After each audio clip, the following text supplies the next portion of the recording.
अस्सलाम वालेकुम नाजरीन, आप देख रहे हैं INN चैनल। मैं हूं शेख अहमद अली। इस न्यूज़ बुलेटिन में आइए नज़र डालते हैं दिन भर की बड़ी खबरों पर।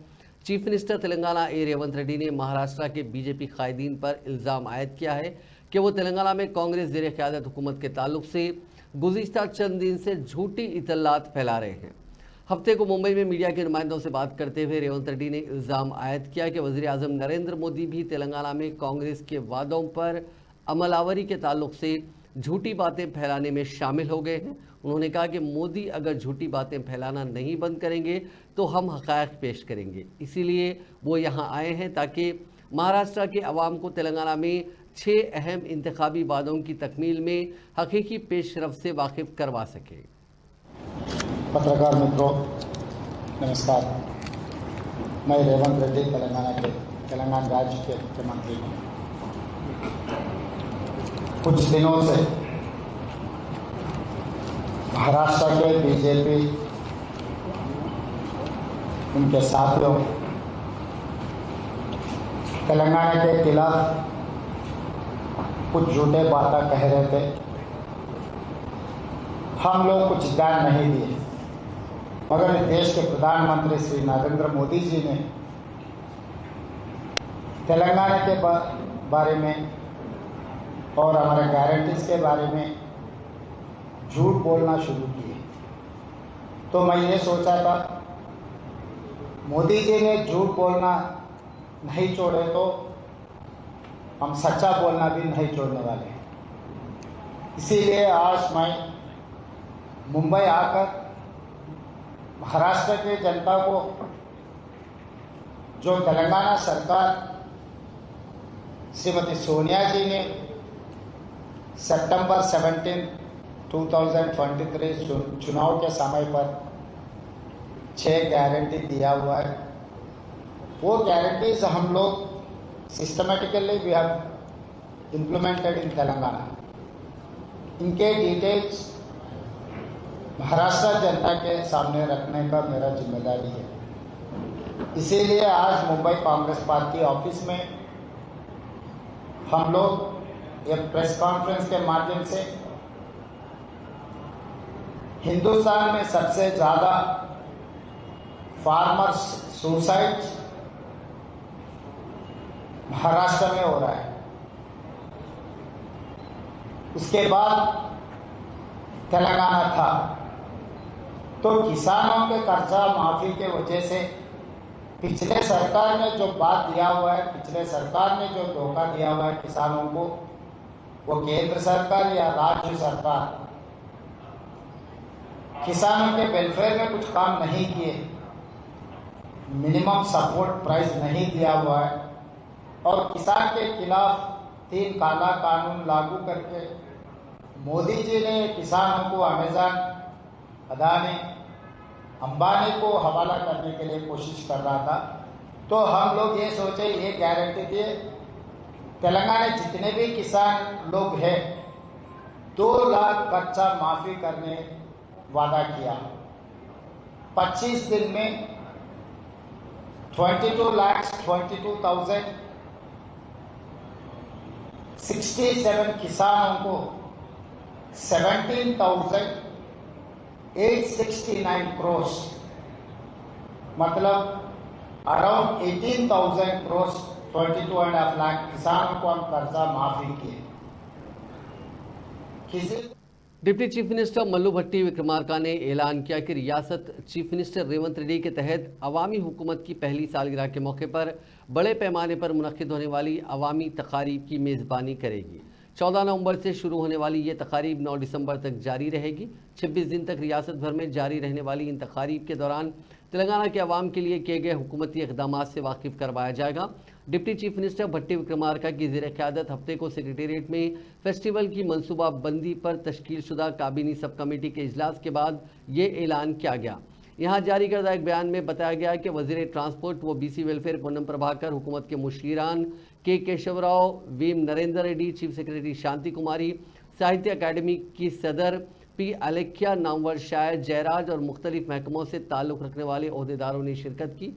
डिप्टी चीफ मिनिस्टर भट्टी विक्रमार्का ने गुज़िश्ता एक साल के दौरान रियासत की कामयाबियों को उजागर करते हुए निशानदेही की कि कई तरक्याती और बहबूदी प्रोग्रामों से आवाम को बड़े पैमाने पर फ़ायदे हुए हैं। उन इक़दामात से समाजी तरक्की के ताल्लुक से हुकूमत के अहद का इजहार भी होता है। उन्होंने मज़ीद कहा कि तकारीब के दौरान सरकारी बहबूदी स्कीमात की तशहीर के लिए अवामी बेदारी मुहिम चलाई जाएगी, जिनमें ख़वातीन के लिए बसों में मुफ्त सफ़र की सहूलत, 500 रुपये में गैस सिलेंडर, 200 यूनिट मुफ्त बरखी की सरबराही, राजीव आरोग्यश्री और इंदिरा महिला शक्ति प्रोग्राम शामिल हैं। तेलंगाना के नायब वज़ीर आला मल्लू भट्टी विक्रमार्का ने हिदायत दी है कि ज़िला कलेक्टर्स घर घर खानदानी सर्वे करने वालों के साथ तबादला ख्याल करते हुए इस सर्वे के बारे में वुज़रा और अरकान असम्बली को इतला दें। उन्होंने आज सुबह सीनियर ओहदेदारों के साथ एक वीडियो कॉन्फ्रेंस मुनक़िद करके जामे घर घर खानदानी सर्वे की तफसीलात से वाकिफियत हासिल की। इस मौके पर उन्होंने कहा कि एक बार ज़िला कलेक्टर्स घर घर सर्वे के सिलसिले में शुमार कुनिंदगान से बात करें तो अवाम के शुकूक व शुबात को समझा जाएगा। कलेक्टर्स को चाहिए कि वह आला हुक्काम की तवज्जो दिलाएं। वुज़रा और अरकान असम्बली को सर्वे में हिस्सा लेने की ज़रूरत है। उन्होंने कहा कि सर्वे को कामयाबी के साथ अंजाम दिया जाना चाहिए।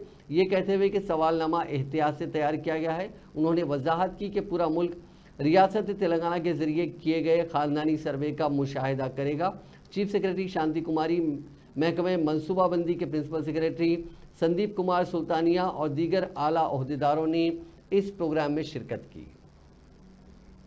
कांग्रेस लीडर जयराम रमेश ने कहा कि तेलंगाना में कांग्रेस हुकूमत की जानिब से ज़ात पर मबनी जो मरदमशुमारी की गई है, जब कभी इंडिया इत्तेहाद की हुकूमत कौमी मरदमशुमारी करवाएगी, इसके लिए एक ब्लूप्रिंट साबित होगी। सोशल मीडिया के अहम प्लेटफॉर्म एक्स पर रमेश ने हिंदी, इंग्लिश और मराठी ज़बानों में पोस्ट करते हुए कहा कि इस मरदमशुमारी से दर्जे फहरिस्त तबकात, दर्जे फहरिस्त कबाइल और दूसरे पसमानदा तबकात को वसीतर फ़ायदा होगा। रमेश ने कहा कि तेलंगाना में कांग्रेस हुकूमत ने ज़ात पर मबनी जो सर्वे शुरू किया है, इसके ज़रिए आइंदा चंद हफ्तों तक तकरीबन 80,000 शुमार कुनिंदे घर घर जाकर तफसीलात हासिल करेंगे और 33 अजला में 1,17 लाख घरों का अहाता किया जाएगा। साबिक मरकज़ी वज़ीर ने कहा कि 1931 के बाद से ये पहली मरतबा है कि तेलंगाना में हुकूमत की जानिब से ज़ात से मरबूत सर्वे करवाया जा रहा है। रियासती वक्फ बोर्ड के सदर नशीन सैयद अजमतुल्ला हुसैनी ने कहा कि रियासत के 33 अजला में वक्फ इंस्पेक्टर्स और दीगर अमले के तकर्रात के ज़रिए औकाफ़ी अराजियात और जायदादों का तहफ़्फ़ुज़ किया जाएगा। उन्होंने कहा कि कई मकामात पर औकाफ़ी जायदादों के किराएदार वक्त पर किराया अदा नहीं कर रहे हैं। ऐसे किराएदारों के नामों को मंजर आम पर लाने का भी मंसूबा है। अपने दफ्तर में मीडिया से बात करते हुए अजमतुल्ला हुसैनी वक्फ बोर्ड की कारकर्दगी को बेहतर बनाने और दीगर उमूर पर भी तफसीली बातचीत की। उन्होंने कहा कि वक्फ बोर्ड की आमदनी में इजाफे की कोशिश की जाएगी। फिलवक्त वक्फ बोर्ड को जो आमदनी हो रही है, ये रकम बोर्ड के अखराजात में ही ख़त्म हो रही है। यहाँ पर आज के इस प्रेस कॉन्फ्रेंस मनाते हैं। आज यौम उर्दू डे है, आलिमी उर्दू डे। उसके लिए मैं आज अक़ीदत पेश करता हूँ मेरी जानिब से और वक्फ बोर्ड की जानिब से। उसके बाद क्योंकि आज प्रेस कॉन्फ्रेंस है, लेकिन कल थी हमारे रियासत के वज़ीर आला जनाब रेवंत रेड्डी साहब की भी कल पैदाइश का दिन था। उसके बाद आज मैं आप तमाम के ज़रिए हुकूमत का शुक्रिया अदा करना चाहता हूं, जो तकरीबन 7 साल के बाद 2017 के बाद से पहली बार 40% जो SC, ST, BC, माइनॉरिटी और वुमेन्स चाइल्ड वेलफेयर और रेजिडेंशियल स्कूल्स में जो हमारे बच्चे पढ़ते हैं, उनके लिए डाइट और जो कॉस्मेटिक चार्जेस हुकूमत ने 40% बढ़ाई है, उसका मैं हुकूमत को हम सब के जानिब से, क्योंकि एक तारीखी फ़ैसला है जो 40% जिसमें हज़ारों ख़ासतौर पर रेजिडेंशियल स्कूल्स में जो हमारे बच्चे पढ़ रहे हैं, चाहे टेमरिस हो, किसी और इदारे में हो, जो हमारे बच्चे पढ़ रहे हैं उनको डाइट और कॉस्मेटिक चार्जेस जो तकरीबन 40% इस पे बढ़ाया गया है। जैसा आप देखिए कि ये डाइट चार्जेस 3rd क्लास से 7th क्लास 2017 में 950 रुपये था, अभी 1330 रुपये हुआ है। और 8वीं क्लास से 10वीं जमात तक के बच्चों के लिए जो 1100 रुपये था, अब वो 15। रियासती हुकूमत ने आइंदा साल यानी 2025 के आम और इख्तियारी तातीलात की फहरिस्त जारी कर दी है, जिसके मुताबिक आइंदा साल तेलंगाना में 27 आम तातीलात यानी जनरल हॉलीडेज़ और 23 इख्तियारी तातीलात यानी ऑप्शनल हॉलीडेज़ रहेंगे। चीफ सेक्रेटरी शांति कुमारी ने साल भर के तातीलात की तफसीली फहरिस्त जारी कर दी है। हैदराबाद में जारी घर घर जामे सर्वे के दौरान खानदानों की तफसीलात हासिल करने के लिए एक मकान में दाखिल होने वाली 2 खातून टीचर्स को उस वक्त परेशानी का सामना करना पड़ा जब मालिक मकान ने उनकी आमद के साथ ही कुत्तों को छोड़ते हुए उनके साथ बदकलामी की। यह वाक़या शहर के बंजारा हिल्स इलाके में पेश आया, जहां शुमार कुनिंदगान की हैसियत से ड्यूटी अंजाम देने वाले 2 खातून टीचर्स अपूरूपा और रम्या श्री ने उर्दू कॉलोनी माफ कीजिएगा अरोरा कॉलोनी में खानदान की तफसीलात हासिल करने के लिए मकान में दाखिल हुई, जहां मकान के मालिक ने उनके साथ बदकलामी करते हुए कुत्ते छोड़ दिए, जिस पर यह खवातीन चीखों पुकार करते हुए मकान से बाहर निकल गए और आला ओहदेदारों को उसकी इत्तला भी दी और मालिक मकान के खिलाफ कार्रवाई करने का मुतालबा किया। साबिक चीफ मिनिस्टर और बीआरएस पार्टी के सरबराह के चंद्रशेखर राव ने कहा कि तेलंगाना में कांग्रेस इख्तिदार में आकर 11 माह मुकम्मिल हो गए।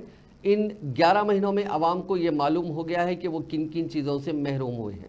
केसीआर ने इस यकीन का इजहार किया कि आने वाले इंतखाबात में बीआरएस दोबारा इख्तिदार में आएगी। उन्होंने 100% कामयाबी का दावा करते हुए कहा कि आवाम को समझ में आ चुका है कि उन्होंने नई हुकूमत में क्या खोया है। केसीआर ने सिद्दीपेट ज़िले के एरावली में अपने फार्म हाउस पर पालाकुर्ती असम्बली हल्के के कायदीन से मुलाकात के दौरान ये बात कही। केसीआर ने अवामी खिदमत की जिम्मेदारी पर जोर दिया और कहा कि हुकूमत का मकसद अवाम की फलाह व बहबूद है, न कि उन्हें खौफजदा करना या गैर ज़रूरी मसाइल पैदा करना। బ్యాలెన్స్ చేసుకుంటూ మొత్తం సమాజాన్ని ముందుకు తీసుకొని పోవాలి. అందరూ బాగుపడాలి. ఒక కులమో ఒక సెక్షన్ పరిశ్రమలో బాగుపడదు కాదు కదా. అందరు పరిశ్రమలో ఎంత వాళ్ళు పలుకుని సంపాదించారు 6 మంత్లు కాబట్టి వాళ్ళతో మనకు పంచాయతీ లేదు. ఎవరైతే నాదాన్ని ఎవరైతే ఎవరైతే ఇబ్బందులలో ఉండరు, ఎవరు బతకలేని పరిస్థితుల్లో ఉండరు, వాళ్ళని కూడా బతికించుకొని ముందుకు తీసుకుపోతే నేను గొప్పదనం. అదే పని మనం చేసినాం. ఏం కోల్పోయారో ప్రజలకు తెలిసిపోయింది. మనం ఏం హైరాణ పరిశ్రమ కావాల్సిన అవసరం లేదు. ఏమైనా చూస్తుందో ఏడాది గడిచేపారు 11 నెలలు కదా ఇప్పుడు అయిపోయి ఇంకేముంది. 6 నెలల ముందు మన ఎలక్షన్లు లేదు. పొద్దున కూడా 5 రోజుల కోసం ఆడు. కాబట్టి అందరం కూడా మంచి జాగ్రత్తగా పనిచేసి అంతా వేయాలి. గమ్మత్తన్నట్టు కొన్ని సందర్భాలు చాలా తమాషా. ప్రజలకు ఒక్కోసారి ఎదురు దయ వేసి కూర్చుంటారు. ఈ దయాకరావు పంచాయతీరాజ్ మినిస్టర్ అయితే ఏం పనులన్నా గ్రామ పంచాయతీ రోడ్లు దాని తదనంతరం మన నా మంత్రున్నది భూమి లేకుండా ఎట్లా లేకుండా గిరిజన పిల్లలు కూడా గిరిజన పని తీసుకొని రావాలి. వృత్తి పని వాళ్ళు కూడా బీసీల పని తీసుకొని రావాలి. ఎవరైతే పూర్తిగా దిగజారులో వెళ్ళారో వాళ్ళు మంచిగా చేస్తే వాళ్ళు ఎవరైతే సమాజం అసమానతలు తగ్గితే చాలా సుఖవంతమైన సమాజం ఆలోచన దీర్ఘకాలిక లక్ష్యం వస్తుంది. అటువంటి మంచి కార్యక్రమాలు మనం స్వీకరించాలి. ఈ ఒక వ్యక్తి ప్రయోజనము లేదా చిల్లర ఓట్ల కోసము వాస్తవంగా చెప్పాలంటే ఎలక్షన్ల ముందు మేనిఫెస్టోలో ప్రజలకు ఇచ్చిన మాటలు తక్కువ. మనం 10%, 90% ఎవరు అనుకుంటే చేసాము. हुजूराबाद में हफ्ते के रोज उस वक्त कशीदगी फैल गई जब बीआरएस के रुकन असम्बली पार्टी कौशिक रेड्डी और पार्टी कारकुनों ने दलित बंधु इस्तेफादा कुनिंदगान के लिए फौरी फंड्स की इजराई का मुतालबा करते हुए एहतजाजी मुजाहरे मुनज़्ज़म किए। इतलात के मुताबिक इस एहतजाज में इस्तेफादा कुनिंदगान की बड़ी तादाद में भी शिरकत की और मुबैना तौर पर पुलिस ने लाठीचार्ज कर दिया, जिसके नतीजे में चंद बेनिफिशरी जख्मी भी हुए। रुकन असम्बली कौशिक रेड्डी को भी जख्मी हालत में अस्पताल में शरीक करवा दिया गया। बीआरएस ने पुलिस की कार्रवाई की मजम्मत करते हुए कहा कि दलित बंधु स्कीम के तहत फंड्स की इजराई के मुतालबे पर एहतजाज में कोई गलत बात नहीं थी, लेकिन पुलिस ने गैर ज़रूरी तौर पर ताकत का इस्तेमाल किया। उन्होंने कहा कि एक रुकन असम्बली को भी बख्शा नहीं गया। बीआरएस ने इल्ज़ाम आयद किया कि चीफ मिनिस्टर रेवंत रेड्डी की ईमा पर ही कौशिक रेड्डी पर हमला किया गया। దళితుల కోసం దళిత బంధు 2వ విడత ఇవ్వాలని కొట్లాడుతుంటే ఇలా పోలీసులను అడ్డం పెట్టి రేవంత్ రెడ్డి గారు ఎమ్మెల్యే అని చూడకుండా కూడా దళితుల పక్షాన పోరాడుతుంటే మా బట్టలు చింపి మమ్మల్ని ఇక్కడ ఉన్న పోలీసులు దారుణంగా దళితులని మహిళలని కూడా చూడకుండా వాళ్ళ చీరలు గుంజి వాళ్ళని ఇబ్బంది పెడుతూ ఇవాళ మీరు లైవ్ గా చూడొచ్చు పోలీసు ఎట్లా పట్టుకొని గుంజుకోబోతుందో. ఇలా చూడండి ఇంతమంది పోలీసులు ఏ విధంగా గుంజుతున్నారో ఒకసారి చూడొచ్చు. ఇది చాలా చాలా ఇది చాలా అన్యాయం. దళిత బంధు ఇవ్వద్దా ఇదే ఆ విధంగా ఇదేమన్నా మన తెలంగాణ తెచ్చుకుంది ఎందుకేనా మన తెలంగాణ చూడుని షర్ట్ ఎట్లా చెప్పిరో చూడుని ఇవాళ ఒక్కసారి ఒక సిఐ ఒక ఎమ్మెల్యే చేస్తున్నా చూడండి ఒకసారి చూడండి ఏ విధంగా కాదు దళితుల దళిత మంది ఇవ్వద్దా దళితుల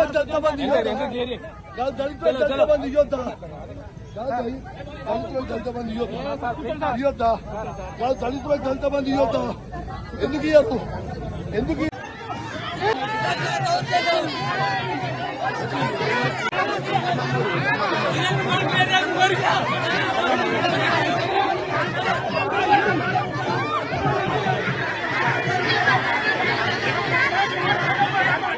बीआरएस के कारगुजार सदर केटी रामाराव ने हफ्ते को चीफ मिनिस्टर रेवंत रेड्डी से सवाल किया कि वो किस हैसियत से साबिक चीफ मिनिस्टर चंद्रशेखर राव के नाम तारीख से हदफ कर सकते हैं। उन्होंने कहा कि जब तक रियासत तेलंगाना रहेगी उस वक्त तक केसीआर का नाम बाकी रहेगा। सोशल मीडिया के प्लेटफॉर्म एक्स पर चीफ मिनिस्टर रेवंत रेड्डी को सख्त तरीन तनकीद का निशाना बनाते हुए बीआरएस लीडर ने कहा कि जब केसीआर ने अलहदा रियासत तेलंगाना के लिए अपने ओहदे से इस्तीफा दिया था उस वक्त रेवंत रेड्डी अपने सियासी आकाओं के चप्पल उठा रहे थे। केटीआर ने चीफ मिनिस्टर पर तनकीद करते हुए कहा कि चंद्रशेखर राव की अलहदा तेलंगाना के लिए जद्दोजहद के दौरान रेवंत रेड्डी पार्टी टिकट के हुसूल के लिए लॉबी तैयार कर रहे थे। अलहदा रियासत की तश्कील की जद्दोजहद के मौके पर रेवंत रेड्डी खामोश थे जब चंद्रशेखर राव ने तेलंगाना की तश्कील के ख्वाब को शर्मिंदा ताबीर करने के लिए अपनी जिंदगी को जोखिम में डाल दिया था। उन्होंने कहा कि केसीआर ने अपने दौरे इख्तिदार में तेलंगाना को बाइस इफ्तिखार रियासत में तब्दील किया। केटीआर ने रेवंत रेड्डी का तकाबुल चीफ मिनिस्टर से किया और उन पर जोर दिया कि वो चंद्रशेखर राव के खिलाफ मुस्तकबिल में अहानत आमेज तबसरे ना करें। उस्मानिया यूनिवर्सिटी में आज उस वक्त कुछ देर के लिए शदीद कशीदगी पैदा हो गई जब आर्ट्स कॉलेज के करीब बीआरएस की तुलबा तंजीम बीआरएसवी के कारकुनों ने चीफ मिनिस्टर रेवंत रेड्डी और वजीर कोमट रेड्डी वेंकट रेड्डी के अलामती पुतलों को नजर आतिश करने की कोशिश की। इस दौरान पुलिस ने उनकी इस कोशिश को नाकाम बनाते हुए बीआरएसवी के कारकुनों को हिरासत में ले लिया और उन्हें उस्मानिया यूनिवर्सिटी पुलिस स्टेशन मुंतकिल कर दिया।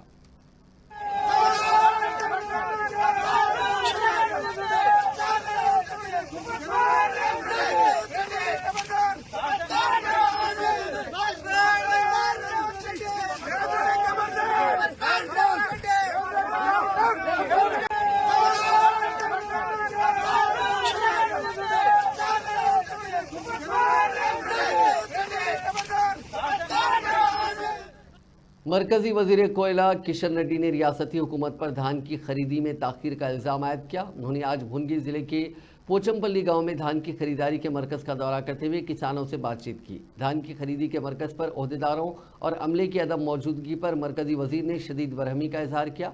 बादशाह मीडिया से बात करते हुए किशन रेड्डी ने कहा कि किसानों से कई वादे करते हुए इख्तिदार में आने वाली कांग्रेस हुकूमत आज किसानों को तरह तरह के धोखे दे रही है। उन्होंने कहा कि इंतखाबी मुहिम के दौरान कांग्रेस ने धान पर फी क्विंटल 500 रुपये बोनस देने का वादा किया था और आज सिर्फ बारीक धान पर ही बोनस की रकम अदा करने का ऐलान किया जा रहा है, जो किसानों के साथ कांग्रेस का खुलेआम धोखा है।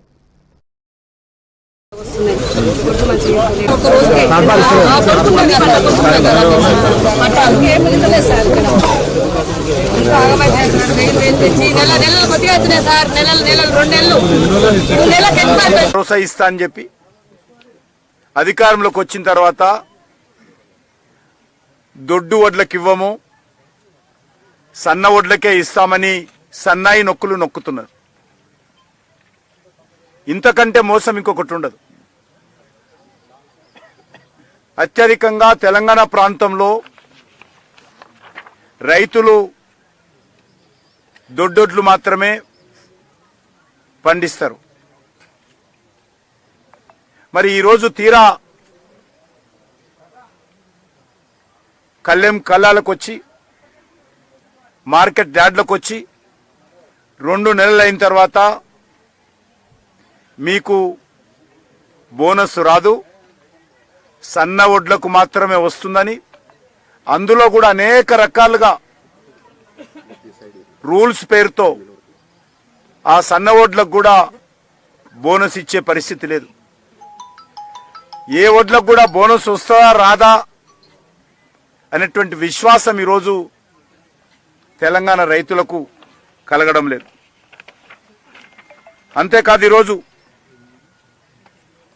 ఈ రాష్ట్రంలో 64 లక్షల మంది రైతులు పంట రుణాలను తీసుకుంటే ఈరోజు